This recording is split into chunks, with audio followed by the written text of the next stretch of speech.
lifestyle. Sports cards and we live now. Jeremy Lee in the building and every guest that you ever needed. Sports cards after hours keep the hobby heated. Updates, hobby talk like you never seen it. Sports cards live and none could ever beat it. Sports cards is a lifestyle. Sports cards and we live now. Welcome to another episode of Sports Cards Live with your host, Jeremy Lee. What is up, everybody? Welcome. Hey, hi, Dan. First of all, hello Dan. Hello. Welcome to the first episode of From the Front Row. This is a card show circuit series with Dan Bliss, founder of the Front Row Card Show. And we are here to talk card shows, but talk cards too. And we've got something actually, an idea of Dan's that we're going to do at the end of the show. It's going to be a lot of fun. We're going to get you guys involved in the chat as well. But Dan, first of all, thank you for joining me. I'm excited to partner with the Front Row Card Show and just help get the brand out there, talk about the shows, the locations, but really get into your mind about the card show circuit, what goes on the showroom floor. We're going to talk about a bunch of things tonight. So it's good to have you, Dan. Thanks for joining. Well, thanks for having me, Jeremy. So we're going to talk about you had the Vegas show. That was the most recent show. That one was November 8th to 9th. Let's just sort of get your quick sort of summation of that show, the vibe in the room, the feel of the hobby. What are you seeing out there? How was the Vegas show? Give us your thoughts. Well, Vegas was strong. Vegas is always strong. That's where Front Row Card Show originated. So it's our hometown. And, we had 600 tables and it was packed all weekend.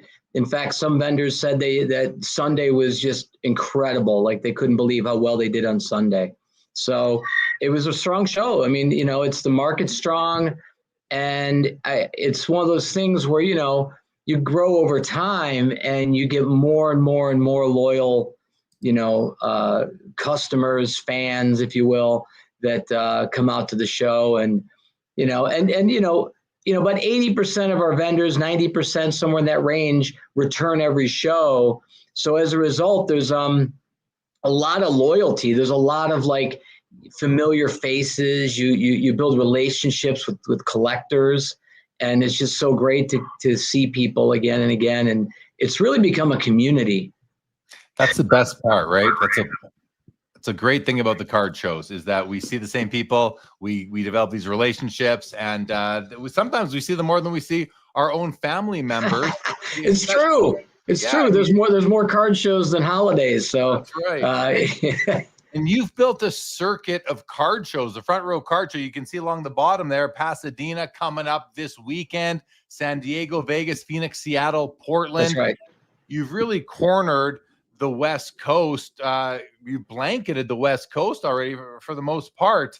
I know we talked last time you were on with me on Sports Cards Live. We talked a bit about future growth. So we've kind of covered that, but do you want to just drop any hints as to what cities may be coming in 2026 or beyond? I can do more. I can do more than that. We're going to be launching a show in Atlanta at the end of March. And we're really excited about it. And it'll be the first time we've gone to the East Coast. And then that's going to be the last weekend in March. What is that? March 28th, 29th. And then we're going to be doing a show also in Salt Lake City on July 4th weekend. Oh, nice. Okay. So you're heading your way out east with a stop in Salt Lake City. That's right. And it's one of those things, again, a lot of our vendors travel with us. They travel. They love our shows. And in fact, some people literally make a living just, buying and selling at Front Row Card Shows, and they travel with us. So that's got to make it proud. Yeah, it does. It makes me proud. But it's also responsibility. We really have a burden to continue running really good shows and make sure the crowds are strong and make sure it's a great event because, people are relying on us, to make a living. And of course the attendees, we get attendees that travel. We've actually got a really fun innovation, Jeremy. I don't know if you know about it, but we've got an ultimate VIP pass for $250. You get VIP access to every one of our shows in the country. So we've got people that literally buy for $250, and it's actually line skip privileges. And that's actually something else. We get big lines at our shows. You end up getting in even before the line builds. And we get in early. So we got a lot of big buyers and a lot of really active collectors that they buy that, and then they literally just walk right in without having to wait in line. They don't need a wristband. They don't need anything. Right. Really, the security says, okay, you're good. So how are you seeing the market these days? The overall sports card market, are you noticing its strength? And I mean, it sounds almost like a bit of a rhetorical question, because I think a lot of people are seeing strength in the market, but you are actually traveling from region to region, show to show. Right. You have vendors all across the West Coast, heading east now. You have customers all across these cities. You must have one of the better visions into how the hobby is really performing. It's not all you see on social media or YouTube or Instagram. A lot of it is what's going on at the shows, at the card shops, etc. What are your views on the strength of the market and some of the trends that we're seeing lately? Well, as you know, the market feels really strong right now. You know, all of our shows lately have been just super, super strong.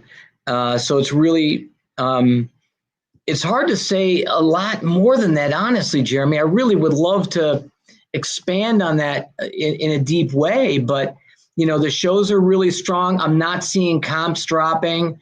You know, I do a lot of vintage, so you know, vintage seems incredibly strong. You know, you're seeing the typical trends that you see with, you know, hot young players. You got the ups and downs of the young stars, as well as the seasonality of the industry. There's actually a lot of seasonality if you really watch it closely for the modern cards. You know, vintage is really strong. You know, we all got to at least acknowledge how strong Pokemon has become. And, you know, Beckett told me just recently, they got back from Toronto and they said, you know, almost 3/4 of their submissions were TCG, which is that, you know, we're seeing those numbers, you know, at PSA as well. And so, I mean, it's just the nature of it. And, you know, we've actually had to work really hard to keep our shows balanced. You know, it's one of those things where, you know, sports card vendors start selling Pokemon cards and they don't know what they're doing, you know, so they're making mistakes. We've actually had a couple of vendors, you know, buy fake cards and then lose a lot of money because they realize they bought fake cards. So, I mean, these are the things that as a show organizer, we got to keep our eye on, because if somebody's doing that intentionally, we got to ban them. You know, we don't allow that at all at our shows. So, but the sports siders are still really strong. I mean, we're seeing, you know, more and more large deals. We have, you know, big transactions happening at shows, and I think people are really proactive. And I think if you look at the auction market is seeing some really big numbers as well. So particularly on the high end, and I think that becomes a little bit of a driving force. And then, of course, you know, with all the online, you know, the repackers and the mystery packs and things like that, you have these big buyers, and they're actually, you know, bringing a lot of money into the shows. I mean, we've got at every show, we've got, you know, 2, 3, 4, 5 huge buyers who are spending $250,000, $500,000 or more in a weekend. And our shows are 2-day shows. So if they're spending $500,000 in 2 days, they're really actively buying, and there's a lot of money in the room. And of course, a lot of that gets recycled. So you know, sometimes people go to one of these big buyers and, you know, get paid several $1,000s for their cards, and then they turn around and go spend it with another vendor. Yeah. So it's a really active dynamic, and cards are really liquid right now. Absolutely. It's really interesting, you know, the vendors at your shows, when these big buyers are coming in dropping $250,000, I mean, that's got to benefit the vendors. They can almost rely on, at least for now in the foreseeable future, that if they're going to set up at the Front Row Card Show, that these big buyers are coming in, and that can make their show. I remember in the early days of repacks, in the early 2010s, when Brian Gray from Leaf Trading Cards would be walking the show floors and dropping money on people, and that could make or break your show. Those 1 or 2 of those sales like that, or the guys from Dave and Adams and their repack business, whoever it is. Now there's so many of them but that's got to really be a great thing for the vendors. But I want to go back to the customers coming into the show, and we talk about high-end cards, but Right. how much of your shows are people completing sets, flipping through binders, going through dollar boxes, people who are there to like finish their 1967 Topps baseball set? Right. Do your shows cater to that kind of collector as Yes. well as the high-end single collector? I got to tell you, Jeremy, I'm so glad you brought that up, because that's something that we absolutely love. You know, we have at this last show, particularly in Vegas, we had several vendors who had multiple tables of just bins. Like we had one vendor who had a 10 table setup, and at least 4 of the tables were all just bins, and people were sitting around fishing through cards at the bins. And I got to tell you, I love that. And I heard somebody say something regarding seeing things like that, like that's kind of cheap stuff. And I completely disagree with that. I mean, that's one part of the hobby that you cannot experience online. Fishing through bins, hunting for cards, finding good deals, even and again, especially if you're, you know, on a limited budget, but you're a collector.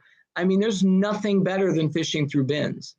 You know, Kerry from American Arbitrage has been to many of our shows, and he loves to do like a little bit. He makes a lot of viral videos and such, and he's got like 1 million followers. But he'll come to our shows, and he'll do like a $20 challenge. He'll take $20 and go walk around and go fish through bins, then come back with $50 worth of cards. And he's so good at it because he just sells cards on eBay. He sells $5 to $15 cards on eBay, but he's buying them in a bin for $2. He's doing well. It's great. Yeah. I mean, people love searching for their player they collect. They love searching for cards to sell elsewhere. They want to complete sets, all sorts of things. Let's say hi to the people. Wait, Jeremy, I want to say this. At my own table, I've got bins with commons from the 50s up to 72. Okay. And at my table, and I've also got bins that are just random stars and Hall of Famers. And, you know, I got to tell you, it's something that I will always have at my table, because it's just something that it's a great thing to offer for collectors at that price point. But, you know, something I know we'll talk about a little bit later, but about being a good vendor, it actually makes it good for your table to have customers at your table spending time there. It allows you to build relationships. Sometimes you chit chat with them, but people draw people. So if you have people at your table fishing through bins, then somebody else will feel comfortable coming over, and then you'll maybe make a bigger deal with them. Yeah, I couldn't agree with you more. That's one of the best parts, is someone who is actually at your table for a while, looking through your bins, looking through your binders, even just at your showcases. You strike up a conversation, and you know, we want to interact and do business with people that we want to spend time and talk to. You're going to be more apt to do business. So if you are a vendor who is someone who can actually who has some social skills and can talk to people, and even whether it's small talk or asking questions and just being genuinely curious about what they collect, how they approach the hobby, I think it can go a really long way. That's right. For all vendors. So that's right.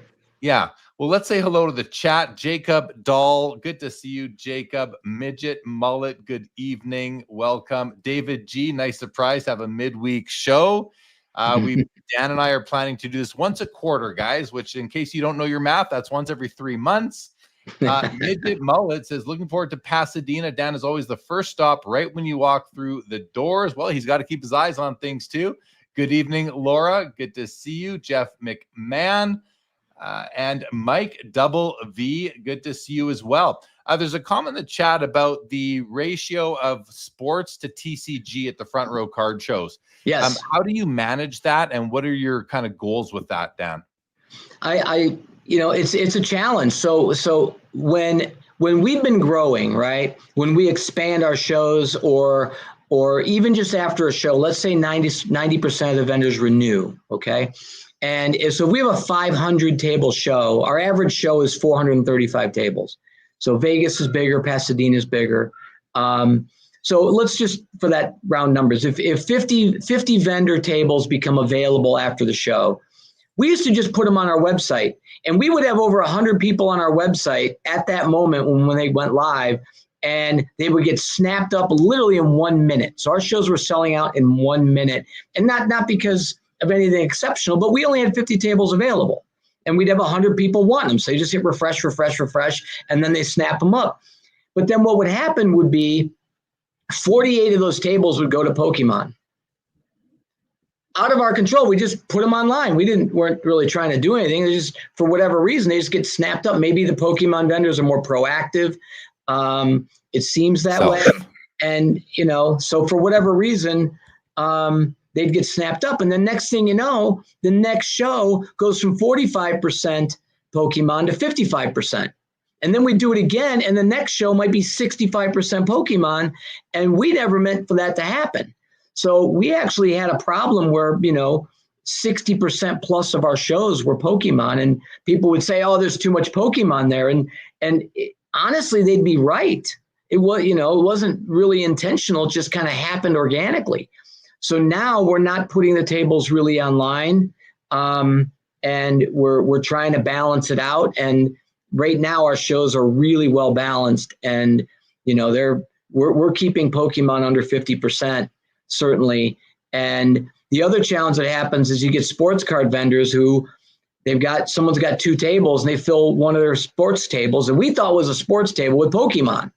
And it's like, we thought you were a sports vendor. So now we're actually enforcing that more. So if we talk to that vendor and say, hey, we thought we booked a sports vendor, we'll say, well, maybe next time we'll cut you down to 1 table if you only have 1 table of sports cards. And they'll, no. Okay, next show I'll bring all sports. So we have to do things like that. So now we did go through a stretch probably 6 months ago where our shows were skewing far too heavy on TCG, and it hurts our, again, we love it. It's fine. It's great. It's all good. But if you're a sports card vendor, you might get frustrated if only a third of the tables have stuff you like. Yeah. So now we've got things more balanced, and it's important to us because we want everybody that comes into the show to have something for them. And if we let the show get too heavy in any way, it's not a good experience for attendees. How many of the people coming in for sports are kind of coming in with kids who want the Pokemon? Like, is the Pokemon stuff mostly people who are just coming for that, or is there like these blended family sort of attendees who are coming and they're hitting both? And I ask because as a sports card guy exclusively, I want to see sports cards. But if you have a 435 table show, if that's the average, and there's still 100, even if 35% of that is sports, that's still well over 100 sports card tables. That could have been its own show, and we wouldn't even know the difference that the Pokemon was or wasn't there, or in that case wasn't. So, I find that we all have to deal with this now as card show attendees. We have to navigate these shows to find the tables that we care about. And I just walk right past the Pokemon tables. I don't necessarily care that they're there, but I want there to be at least, I want it to be worth my while to go to find sports cards. And I love what you said, that you are deliberately trying to curate that and manicure the layout and the selection for people. So that's really good. But back to that question about like this blended family thing, like, could you see yourself ever running an exclusive sports card show where the only Pokemons were, where a sports card vendor who has 2 tables maybe has 1 showcase of Pokemon and 5 of sports cards? Is that something you could ever see happening? Not just for you, Dan, at the Front Row Card Show, but at card shows in general, based on where we're at right now. We get questions about that somewhat frequently. People ask us about separating sports and non-sports in the room, or asking us about organizing shows separately. It's certainly a question that we've debated internally, but it comes back to what you said was your premise of this question, is that blended families, you get families coming in where there's a son, a daughter, a dad, and they're all interested in different things. and are they going to drag the other person through only one part of the room and say, oh, sorry, you're going to have to, suffer through the section that has all my stuff. And then, okay, we'll go over to the section that has all your stuff. And then the other challenge is that you get vendors that that have sports and non-sports, and they sell both. And so where do you put them? You put them all in the middle. I know that shows have played around with that. But we actually take a little bit of a different approach. We take an approach of every row of the show should have something for everybody. So you won't walk through a section and have it be all one thing. So, and even we'll even pepper the vintage guys around, because I'm the same way even about sports cards. Like I'm not looking for shiny sports cards, and they're great. It's just not for me. So I'm looking for just the old stuff. Yeah. So, but it's one of those things where, for example, like at our shows, you might have a vendor even selling toys or something, and they might have an old Luke Skywalker, and that's something that to me is like, I have a soft spot from being a kid of being a fan of Star Wars. So if I'm walking through a show looking for my vintage cards and I stumble across the serendipity of something that strikes my eye, or, these memorabilia vendors. I love memorabilia vendors that have old autograph stuff or old programs or tickets or things like that. I love seeing that stuff. So we're just a big fan of serendipity. And it's something that, sometimes people ask for things, they don't, it's kind of the old Steve Jobs approach with the phone. They don't know what they want until they get it. And then sometimes you give somebody exactly what they're asking for and they don't want that either. So it's going to be it's always hard to please people in general, but we do a really good job, I feel, of running a fun show with wide aisles and good vendors, and we screen them, we filter them, we try to make the show a really good show for everybody. And I think the proof is in the pudding. We have big crowds at every show, and they keep coming back. So I'd like to think we're doing something right. Yeah, absolutely. I want to say hello to Justin Hirsch, who's the founder, the owner of Rabbit Hole Auctions. Good evening, Justin. Angry Card Dad. Hello. Jacob Dahl loves Star Wars. I was looking at the Luke Skywalker card number 1 today. There's a copy I saw that I was thinking about grabbing. We'll see. What's up, Curmudgeon? Good to see you as always. Where do you fall on the key non-sport? We're not we've got sports cards, we've got TCG, and we've got non-sports cards. And right. I have no interest in TCG, but I have a lot of interest in sports and non-sports. Right. You've got 1966 Batman, you got 1940 Superman, you got 1977 Luke Skywalker, among others. How do you feel about those cards and others like it? I'm with you on that. I like that stuff. I think that stuff's really cool. And even those, old tobacco cards that have different themes in them, and birds and cars and those things, flags. Yeah. Yeah. There's a lot of interesting things out there, but I'm with you. Movie stars, there's a lot of movie star cards back from, the 1930s, and they're really cool. Absolutely. The Milhoffs and things like that. You've got, of course, the Walt Disney and Mickey Mouse card. I just love how cards represent history, and we can collect it and just have a piece of history. That's really how I look at all of it. So, Laura says, how do you plan the timing of your shows in relation to other shows in the area, like Pasadena versus the West Coast Card Show? Well, oftentimes it is dependent upon the venue.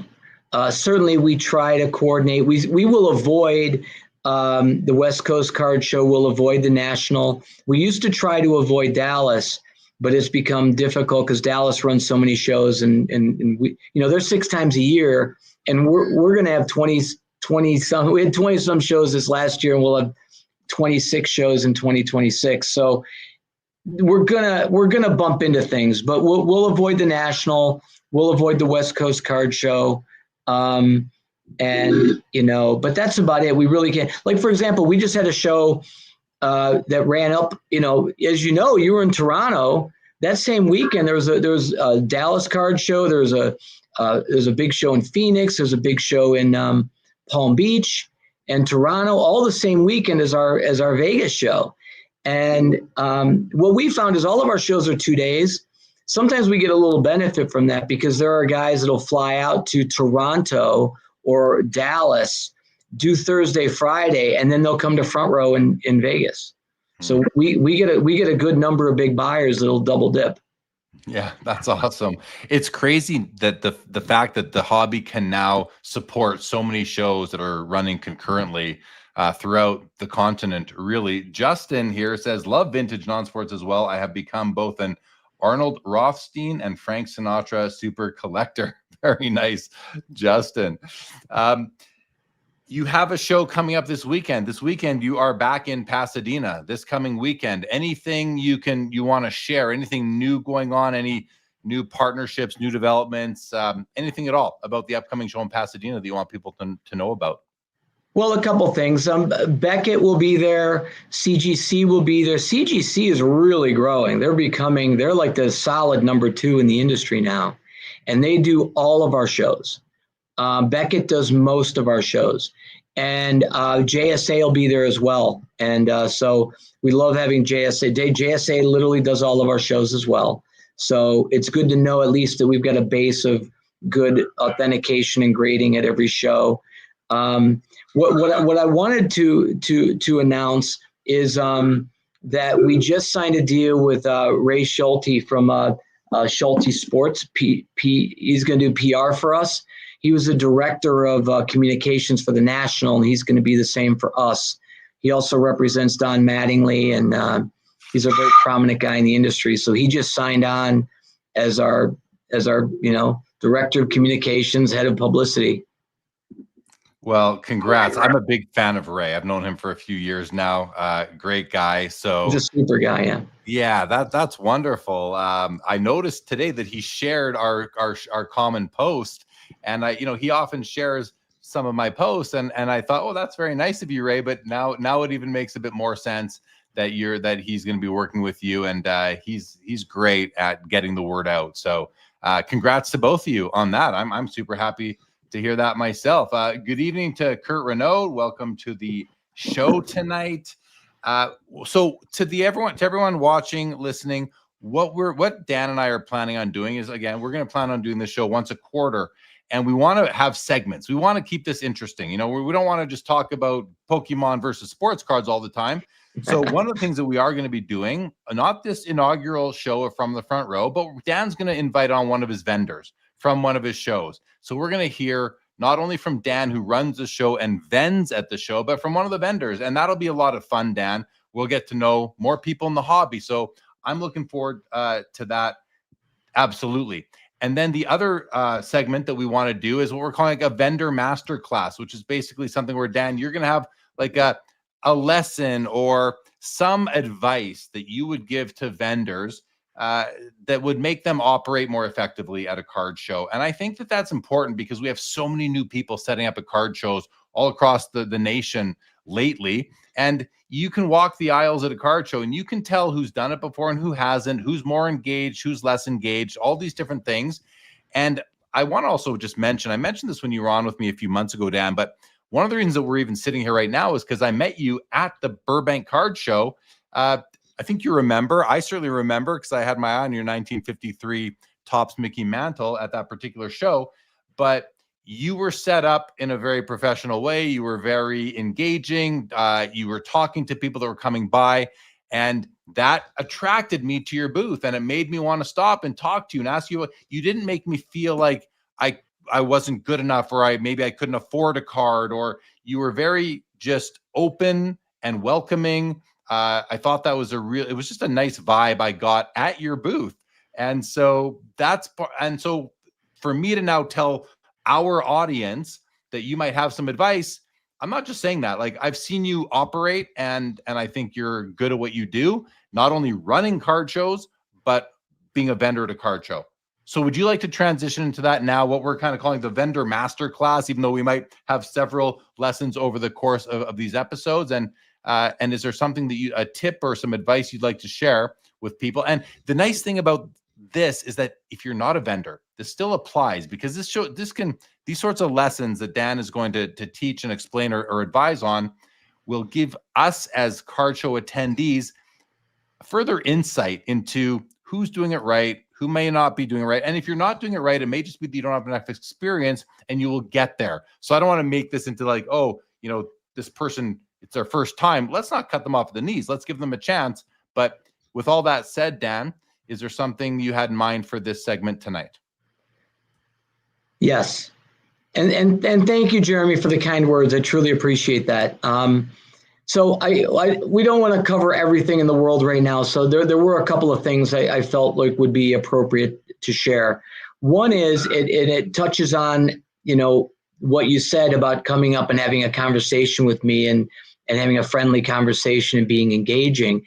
You're a tall guy, Jeremy. So I'd be willing to bet that if you walk up to a table with your height and someone's sitting down behind the table, you have a huge disparity with the eye level contact of having a conversation. You're having a conversation with somebody that's way below you, looking down at them, and they're looking way up at you. And it's hard to really connect with a person in that situation. So one of the things I feel is really important as a vendor is to stand as often as possible. Like, always be standing if you can. If you have to put a knee on a chair to take a little weight off one leg if you get tired late in the day, that's fine. But I feel standing is a really important thing, because your customers, the people that are the attendees of the show, they're walking around. So for you to have an engaging conversation, say hi to somebody, it's a much easier opening of a conversation if you're at eye level with them. And even you're so tall, I'm still not at eye level with you, but at least it's much easier and much more normal to have a conversation with you in a show. And I think that's an important part of the hobby, is to, connect with people and have conversations, because a lot of times that's where things begin. I'm kind of like mind blown right now. And people might say, Jeremy, it's not that interesting, but no, it is, because I've watched and I've watched videos, I've seen posts, I've talked about card shows for years now on this Sports Cards Live platform.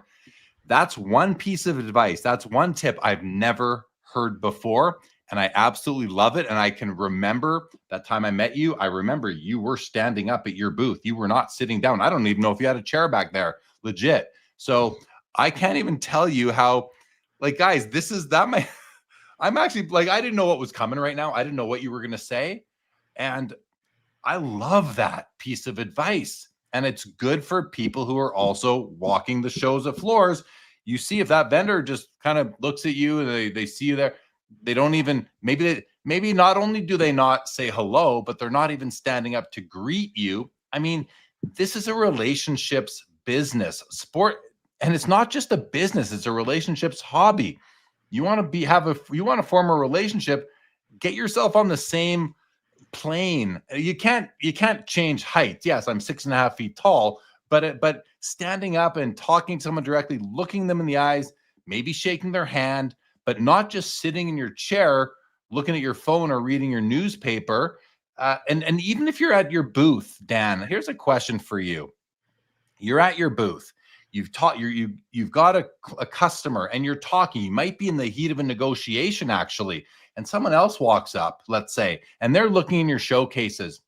What do you do, Dan? Do you acknowledge them? Do you just make them wait until you're done with this person? They might walk away. What's your?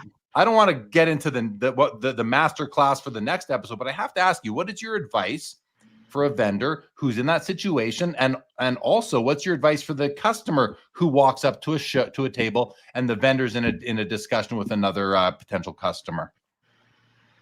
Well, I hear where you're going, and the interesting thing is that I used to own restaurants and bars, so I know a lot about customer service on that end of things, and we used to train our bartenders to always acknowledge a customer. So that's a really important thing that you touched on, and it's so true. And it is hard sometimes if you're deep in a conversation with somebody to at least give eye contact or a nod or even better to say, you know, I'll be right with you. Let me finish up on this. And to be courteous like that, because it's, again, you touched on, you know, a number of really good points here about it's a people thing. It's a relationship hobby. And that's just an important part of it. So if you can take your time in that. Now, I don't know what to advise collectors. You know, it's not much different than walking up to a bar and a bartender won't even look at you, and, you know, and you wave a $20 bill around hoping to get their attention. And then eventually maybe they look at you. But, you know, I think you don't want to be that guy, you know? Well, when I'm set up at a show and I'm in a conversation and someone else walks up to my booth, even, you know, walking by and glancing is one thing, but walking up, stopping, looking, I'm gonna just greet them and say, "Hey, how's it going?" You know, Sure. All right, back to this, you know, and and people generally recognize, oh, he's doing a deal. They'll be patient and wait. That's right. I at least want to acknowledge them, and I'm not going to say I do that 100% of the time. I'm not perfect, and there's times where you might not be in the right mindset as a vendor. Maybe something just went sideways on you, or whatever it may be. So, you know, I'm not looking for a perfect record here from myself as a vendor or anybody, but I think it's still a nice thing to do. And then as an attendee, if I walk up to a booth and I'm interested in a card and the vendor is back there and he hasn't even acknowledged me, I'm just going to be honest with you, Dan. I'm going to loudly let them know that I'm there and basically like start a conversation, even if they're mid. I'm just going to be like, "Hey, how much is that one?" Because you didn't even acknowledge me, which is not really, I don't think it's very polite. So I'm just going to kind of mirror you a little bit and just ask you what I want to ask you and maybe not wait. But, you know, not everybody has the kahunas to do that. But I tend to, I would tend to do that for better or for worse. So, yeah. Any thoughts on that? You know, I mean, you know, it's a challenge. You understand that people are human. So, you know, even me, you know, I'm doing my best to do that. And I've got, like, if I get really focused on something, sometimes it's hard to and it's hard to juggle. Like if it's a busy show, you might have 5 people at your table. It's really hard to acknowledge all 5 when you're in the middle of a negotiation. It is, but also, and this is what I had a very busy booth at Toronto a couple weekends ago. And what I would do is I'd see people there and I could tell they want to talk to me. I'd be like, "Guys, thank you. I'm going to finish up here. We'll be done in 3 minutes and I'm going to come to you and then you and then you and then you." And hopefully they're still there, but people really, really do appreciate that. So anyway, I love just a nod and even doing this. I'll be right with you, you know, and just acknowledge them so that people, you know, they exist. And then then their shoulders will relax because now they at least know that you've acknowledged them and they're not a ghost to you.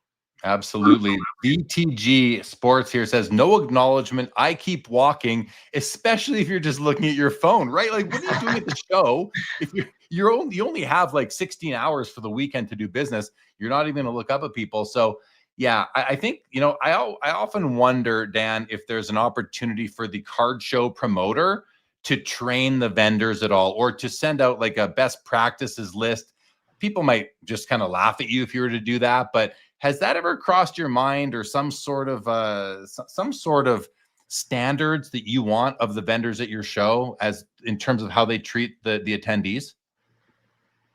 I mean, it'd be nice, but you know, it becomes a thing of like ego, and it's presumptive of me to assume that I know more than them. You know, somebody watching this, you know, can take it or leave it, you know, but if I'm the organizer of a show and I start imposing ways that we'd like to see you behave, then there's going to be a lot of pushback. I'll tell you that this sounds crazy, but at every show,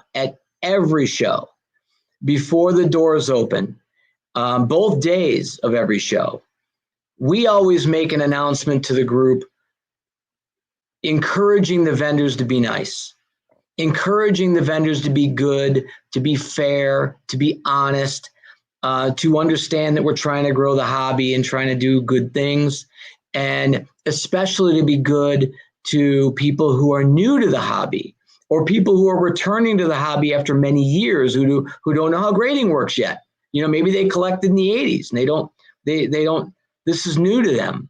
And, so we just encourage vendors to be good people. I once had a vendor tell me, who are you to tell me to be nice to people? I can do things how I want to do it. I'm like, see, I can't even tell people to be nice, and to be fair. And me telling, and I got pushback on that. And I'm still not stopping, I'm still going to keep doing it. I'm saying, I'm sorry if that offends you, but, I still think it's the right thing to do to be good to the collectors. And I was shocked that somebody pushed back on that. You think about a shopping center, and the landlord of the shopping center, they have standards for all the stores within, but it's we're still I don't know what the right wording is here, but more casual, let's say, when a card show compared to a real formal retail setting. Hey, Jeremy, can I interrupt for a second on that? I want to make a point to that. I think it's interesting that you commented about shopping centers. When you go into a mall, the stores are required when they sign their lease to be open for mall hours, because otherwise I keep saying attendees and collectors, but a customer at a mall needs to have a mall experience during business hours. And that's one of the things that we enforce at all of our shows.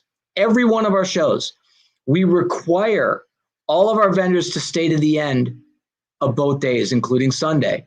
They have to stay till the show ends, no questions.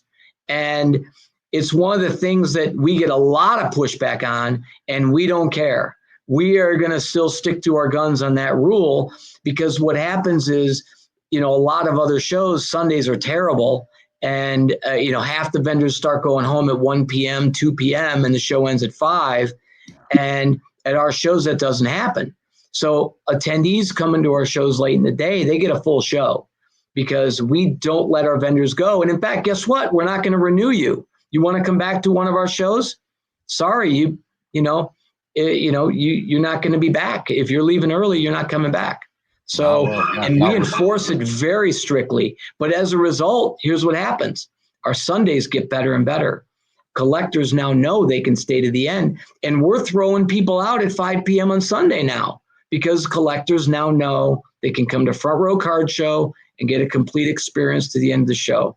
So, by the way, I didn't mean to touch on that, but you mentioned the mall thing and the shopping center thing, and it's very analogous to what we do. Yeah, and I know it's important, and it's something that card show promoters have had a challenge with from the beginning of time. So, and you are equipped with a wait list of people to get tables, or you're going to sell your tables quickly if you don't renew somebody.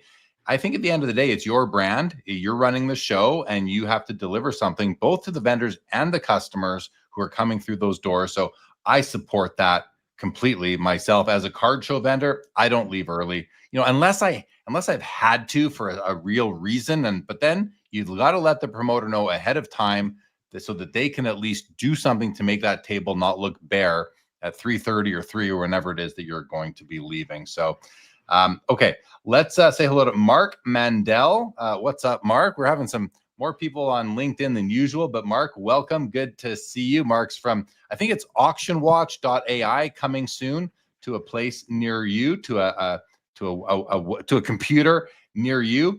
Angry Card Dad wanted to know, Dan, why Atlanta? How did you pick that city? What other cities would you consider? Well, we're looking at other cities.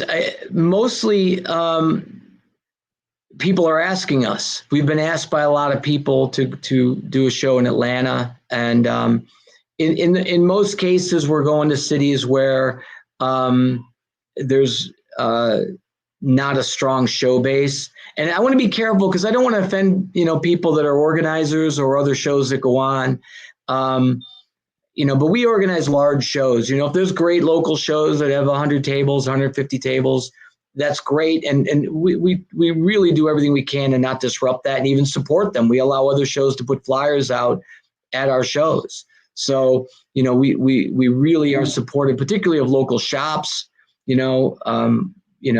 So, but that said, we're generally going to places that we feel are underserved, and where people are asking us. Great. Okay, I think that's a great strategy. Mookie said polite greetings are always welcome, but to me, a somewhat passive vendor is better than a super aggressive one. I recoil at a hard sell. It reminds me of a funny story, Dan, where I walked, I just picked it up earlier last month. Actually, I picked up a 1952 Parkhurst Maurice Richard second year card. Really wanted one for a while. I remember going to a card show. It was a youngster at the table, so I was just having some fun, like a teenager. I think his mother was there with him, and I walk up and he's got maybe a very small showcase and a few blasters or something. He says, "Is there anything in particular you are looking for, sir?" And I said, "Yeah, I'm looking for a 1952 Parkhurst Maurice Richard, the furthest away from any card that he would have." Now that wasn't somebody who was being super aggressive. He was actually doing a great job as a youngster, learning how to treat customers and how to greet people. So I was very impressed by that. But I'm with Mookie. I think it's like getting into an Uber. The Uber driver needs to have a sense of what the passenger wants from them. Do they want conversation, or do you just want quiet? And it's another thing that vendors can often do. I'll say hello to everybody that comes to my booth at a show, but if they talk very quietly or they don't really make eye contact with me, I'll leave them alone. I'm not going to bother them. I'm not going to ask them if I can help them, or maybe that's what I'll say. If you'd like to look at anything, please let me know, and then I'll just let them do their thing. They don't want to talk. Not everybody's an extrovert, right? Some people just want to do their thing. So I hear what Mookie's saying, and I think. Hey, Jeremy, just a tip on that topic. I agree with you completely. Saying hi to people is a nice way to not be too aggressive. It doesn't mean you have to push cards or anything like that, especially if you're a vendor. But one of the great things to ask people, as I've found, instead of saying, "How can I help you?" It's very much like a salesperson in a mall. You don't need to ask them that, but ask somebody what they're into. Hey, what do you collect? That's one of the best ways to start a conversation, because people want to talk about what they're into, not what they're buying. What are you into?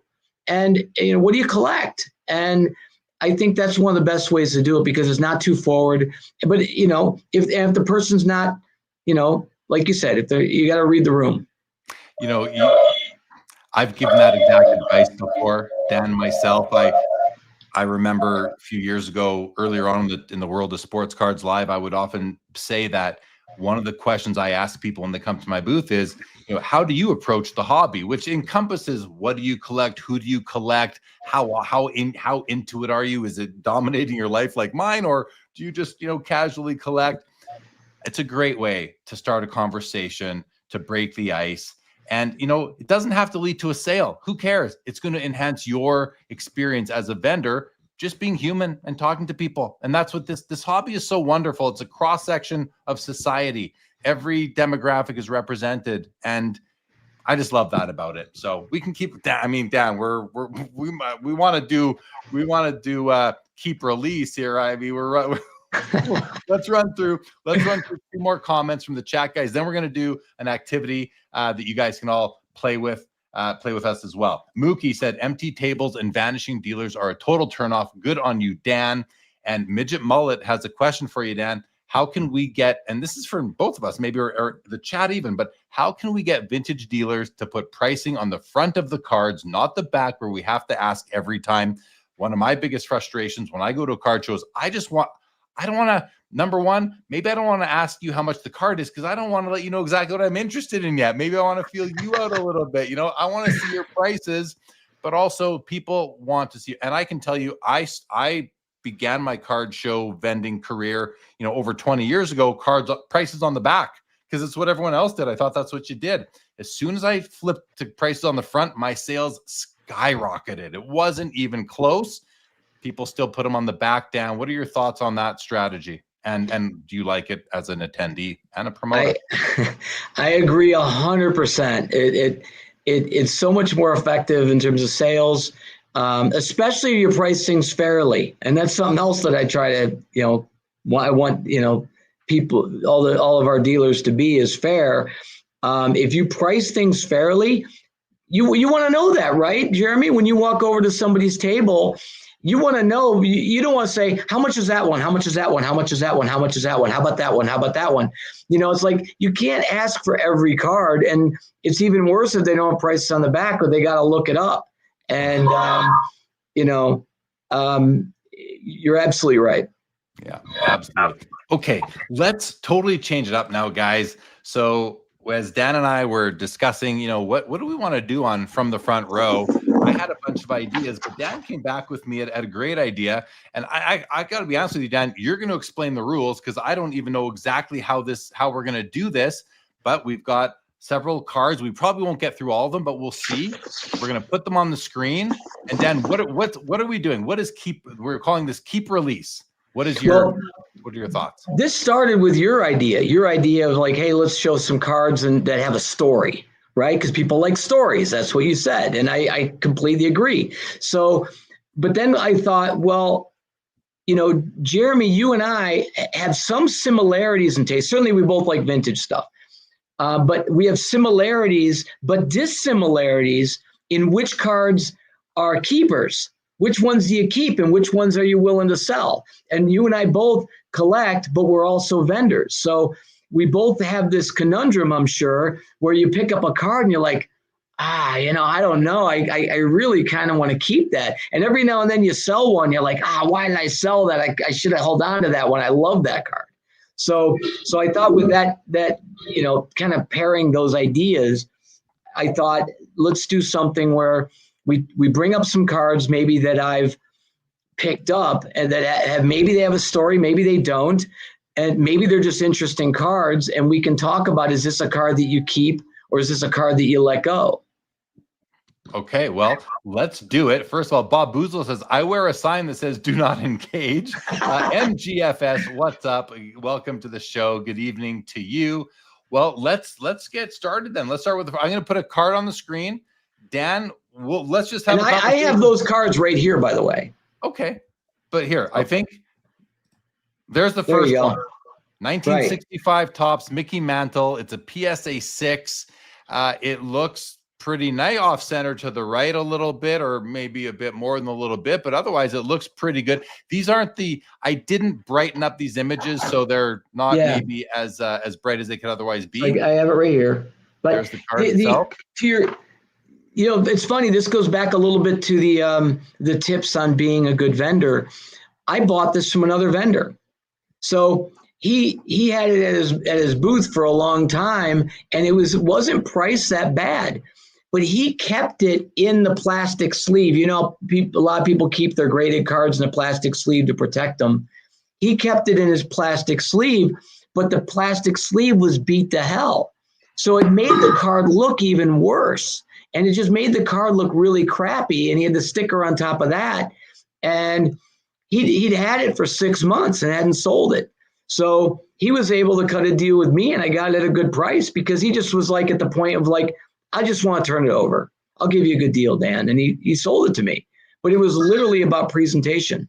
Yeah, I was just going to say, I go to a card show here locally. There's one vendor, you can't see through the plastic cover of his showcase. It's completely scratched up. Yeah. You would do so much better if you just took pride in what you're doing and let the cards show themselves. These things sell themselves. All you're doing is impeding that by putting them in, raggedy plastic bags that haven't been changed in since 1965. In this case, of course, this card was probably graded 5 years ago, but I agree with you. So as far as this card now, 65 is a year that I love the design. I love the pennant with the team name on it. I think it's beautiful. I don't think I own any, but I've been thinking about dipping my feet, maybe putting together a flight of 65 Topps cards. So this card here, what is your plan now? Are you going to keep it for the PC, or are you going to put it in your showcase at a future show? No, I'm going to sell it. I picked this one up in Vegas just this last week, and I'm sure I'll sell it quickly because it's a popular card. Well, Jake Dahl said it's a tough choice on that 65 Topps Mantle. Justin loves sixes in the 60s. Mookie says, are these cards being released into the chat? Bob Boozle told me to ask. It's a keeper for Bob Boozle. For me, I would hold out personally for a 4 like just from a price perspective, that is better centered for my own collection. So this might be a seller for me as well, Dan. Yeah. All right, let's move on to the next one, guys. There it is. It's a 53 Topps Mickey Mantle in a PSA 1. This is the card that I think of when I think of you, although the one that you had back at the Burbank show in 2022, I believe, maybe it was even 2021, Dan. I don't remember exactly, but it was a much nicer copy than this. But this is an SGC 1. It looks pretty good outside of that bottom left corner from this angle. What are your thoughts on this piece? Well, first of all, the eye appeals off the charts. It's well centered. The color's good. But if you look in the middle, it's got a pen mark going across the middle of the card. So that's the thing that hurts it. I picked this up and another one. I picked up 253s at our show in Tacoma, which is Seattle, basically. And they were both really nice. The other one was graded a 2.5, and this one was a 1. But this one actually looked better. It actually looked better than the other one, but I sold the other one for more and more quickly because it didn't have a pen mark. So the reason that I brought this is I wanted to kind of get your feel. Now I'm reselling this, so it's a release. But I kind of thought it'd be interesting to hear from you and maybe your viewers, what people feel about a card that's got a pen mark on it. So I can tell you, it would not be for me. I wouldn't, right now, I'm not there yet, but I recently, Dan, became more comfortable adding cards with a surface crease on them into my collection. A vintage card, well-centered with great registration. If there's a crease that doesn't go over the subject's face, really, I'm going to be willing to add to my collection. I picked up the 53 Maurice Richard last week in Toronto in a PSA 1 or 1.5. I don't even remember, but it was just all was great except for that. This is a similar situation. It's not a crease, it's a pen mark. But look at the Mick there. He looks great. And even the pen mark, it does come just under his lip, but it's not that bad. And honestly, I didn't even notice it until you said it. That's the strangest thing. So yeah, let's see what the chat said, though. Bob Boozle says it's a keeper.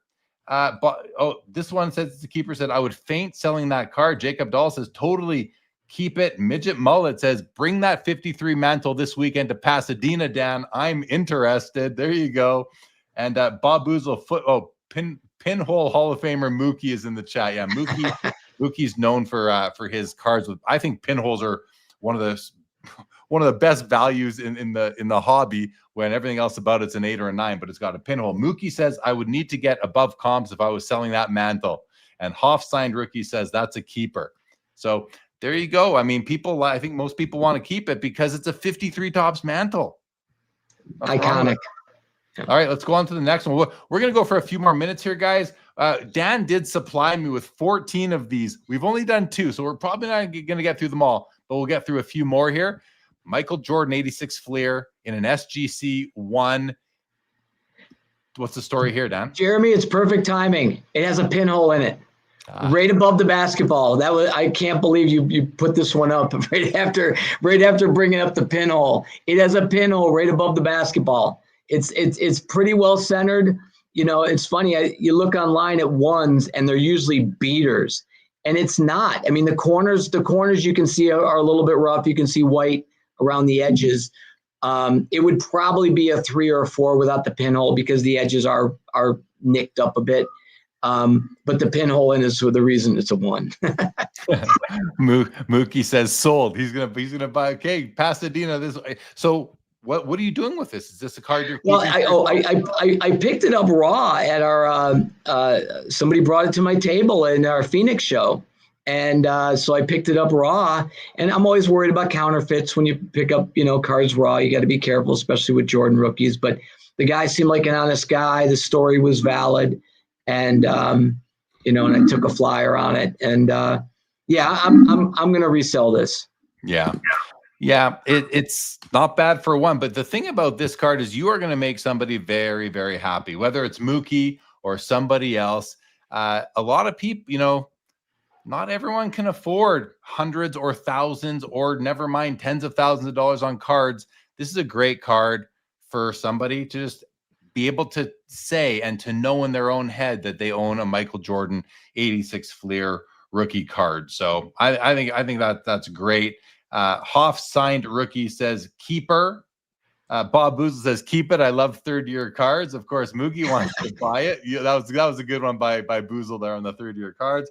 Laura says keep. Jake Dahl says I have a 1960 Topps Ernie Banks base in my set, and the back has someone else's initials, and it doesn't bother me. Yeah, especially in pencil, wouldn't bother me as much. That's again talking about the last card, the 53 Topps. Mick, Mookie says that's gorgeous. This was the outer range of when kids stopped piercing cards. Amazing card, a piece of collecting history. And Jacob Dahl says I would keep.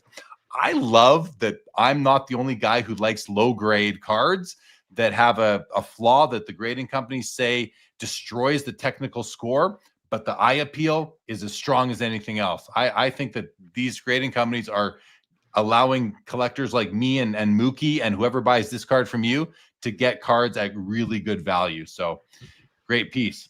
All right, next one up, Dan. We've got, speaking of 1960 Topps, we got the Al Kaline in a PSA 7, and right away I noticed the centering and I noticed the registration.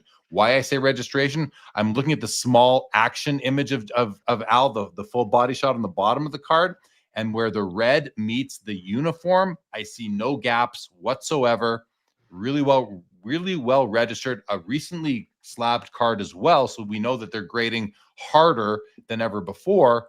This is a great card, Dan. This is one that, you know, I'm going to speculate with you, and I don't know exactly what you collect other than I know you love vintage, but this might be a card that's going to be really hard for you to release. Where are you at?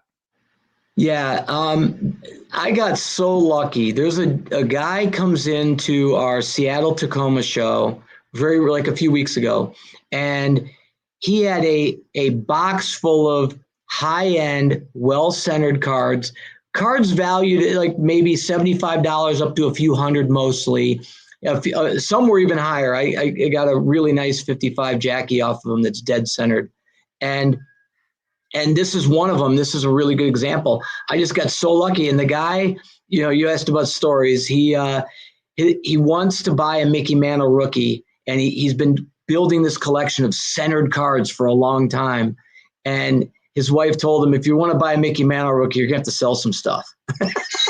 Yeah. So he sold me a big box of this stuff. Like I bought a big stack of well-centered, pretty cards from him, and this is one of them.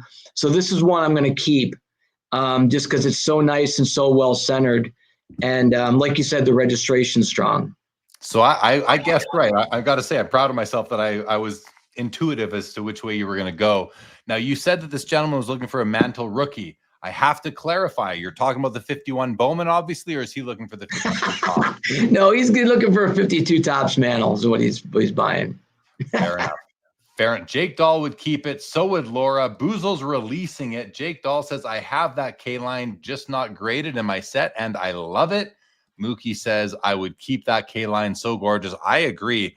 I think it's a beautiful copy. The 60 Topps, I didn't love them at first. They have started to grow on me. I love the 55 Topps as well. I'm one of the guys that I prefer 55 to 56. I know a lot of people prefer 56, but they're all great. Listen, we're really splitting hairs here. All right, let's do one more maybe, Dan. Are you okay if we just do one more? Or do you want to keep going? Like, we can do a few more, but I don't want to. I'm good because I love this. So I enjoy this. If you're good, I can go a little longer. Let's go we'll go for another 5 minutes or so, guys. Back to 1965. It's a Topps Frank Robinson with a beautiful blue Sharpie autograph. He autographed it in the perfect place.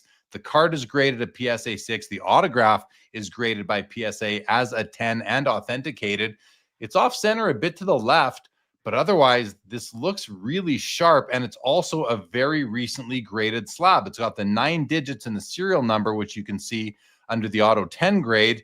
I don't know if you collect vintage autoed Hall of Famers. If you do, I would guess that you're going to keep this card, but I know that you're probably going to be able to do really well with it if you were to sell it. What's the story? What's your plan? Well, the story is a guy comes in, his father had passed away, and his father was a big collector. And this is ironically another Seattle story. There used to be big shows in the Tacoma Dome years ago with lots of autograph guests. This guy actually had all of his tickets for buying the autographs from going to many, many shows over the course of, dozen years. And he sold me a stack of ungraded mostly 65 cards signed. Like I got like 25 or 30 cards signed, mostly by Hall of Famers. But he had the receipts basically. So the reason you see the recent grade is I got this graded myself. I am going to release it, but only because I'm keeping a handful of the other ones that I got in the group. And one of the reasons I brought it here is obviously I want to get your perspective on this. It seems to me that autographed vintage cards are starting to catch on because people are realizing how scarce they are. And the populations on cards, I think this is a 3 pop with only 3 higher or something like that. And, you got to wonder if eventually it's going to catch up to, if a player's passed away, is it going to catch up to the value of a PSA 8 or 9 or more, because it's actually scarcer than a 9. I think in many cases, these cards, especially the real iconic cards in play, like a 48 leaf Jackie type of thing, where the autograph copies in a 3 card with an auto, doesn't matter the grade, will outsell, a 7 of a non-autoed copy. So my perspective is I'm noticing the same thing you are, and it's kind of common knowledge now amongst where the groups that I'm moving around with and the content that I'm consuming is that autograph vintage Hall of Famers, especially this era and previous, this vintage and previous, it's all the rage right now. I'll be honest though, it's not something I'm interested in for my own collection. I have nothing against it. I respect it. I think they look cool, but I'm not going that. I got enough things going on in my collection that I don't need to add another thing right now. So, but you said you're probably going to move on from it. I think that's what a lot of the chat is saying. Jake Dahl says sell it. So does Bob Boozle. So does Laura. Justin says keep it. Love vintage on card Hall of Fame auto. So when I was thinking about a lot of this the crowd that is into this, Justin is firmly in that crowd as well. Looks like Hoff signed rookie. He says I'm set because things are going well. Yeah, you certainly are Hoff signed rookies. And Steve Splenda, good evening to you. Yeah, I just think this is a beautiful autograph. And I love the 65s. I just think that I love that pennant with the team name and the logo. So, all right, let's do one more. I know we may go past it. Okay, 1952 Redman Tobacco Duke Snider. Now, I've gone through this weird thing with Redmans. It's not a set or a brand that I was very familiar with in my history, but when I started looking at them, like really just this year, really at the Nationals, when I really started looking at them, I thought, I don't like these cards because they put the back of the card on the front of the card, that little rectangle beside his face. That looks like the reverse of a Bowman or a Leaf card or a Gowdy. But so to me, it's like, just put that on the back, But now as I look at them more, I kind of think it's actually really cool. And I kind of want to get one of these into my collection sometime. And I think that this image of Duke Snider with the blue background and just the color of his face and the Dodgers cap, even the back of the card shown on the front, I think this card's really nice. I've never owned one, Dan. But so to me, I think this would be a keeper for me if I had the chance to buy it at a show. I think I'd keep it in my vintage collection. What are you doing with it? Well, if you know Redman, one of the key things of it is seeing the tab on it. And as you see them more and more, you realize that the ones that have the tab on the bottom, you appreciate them, especially when you see ones that don't have the tab. You're like, I wish that had the tab on it. So I've always liked Redman for many, many years. I'm actually selling this one. I'm letting it go, but only because the same collector that sold me this at one of our shows sold me a Campy graded a 7. And so I'm keeping the Campy, but I'll sell the Duke. I think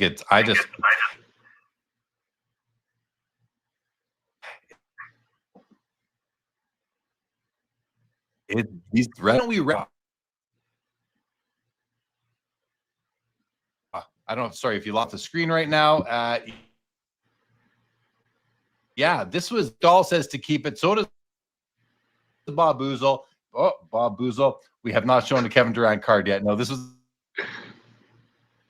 the vintage version of it. Listen, we're at an hour, 10 minutes. So let's wrap up. I want to say this has been fun. This is the first I've and sponsored 7.5 years. And I'm always tonight. I learned something. We shared some good tips about cars. Fun. We'll do that again next time. I'm excited. I'm encouraged for doing this. And I think, guys, we're planning to do this once a quarter. So here we are, the last quarter of 2025.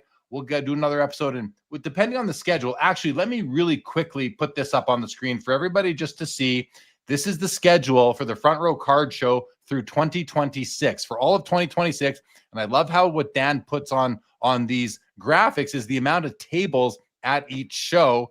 But there they are, everybody. You can pause, you can rewind, come and look at this later. There's a schedule. They're going to kick it off in Las Vegas, January 10th, 11th. And then the weekend after, you got 2 shows running concurrently in San Diego and Seattle, Dan. Is that the first time you've done that? Yes. It'll be a challenge for our team. But you have a team in place, and I'm sure you'll be able to get it done. So any final comments from you before we wrap this up, Dan? I love talking vintage cards with you. I could do it all day. And, thank you for having us be a part of your family. And we love the idea of having you in our corner, and hopefully be working with you and doing more things like this. So I look forward to doing this again in a quarter, and hope to see you at some of the shows.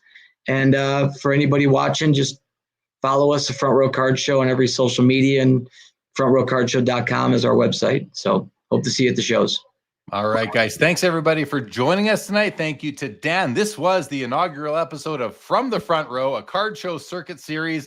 And I got to tell you, I'm proud of this episode tonight. Dan, hang tight right there. Everybody else, thank you so much. And I will be back tomorrow night for the Fanatics Collect Premier Auction Ending Watch Party with Adam Gray, the Real 27 guy. Have a great rest of your night, everybody. We will see you back here tomorrow. Thanks for tuning in and being a part of the Sports Cards Live community. Don't forget to like, subscribe, and most of all, keep collecting. More great content to come. Sports Cards is a lifestyle.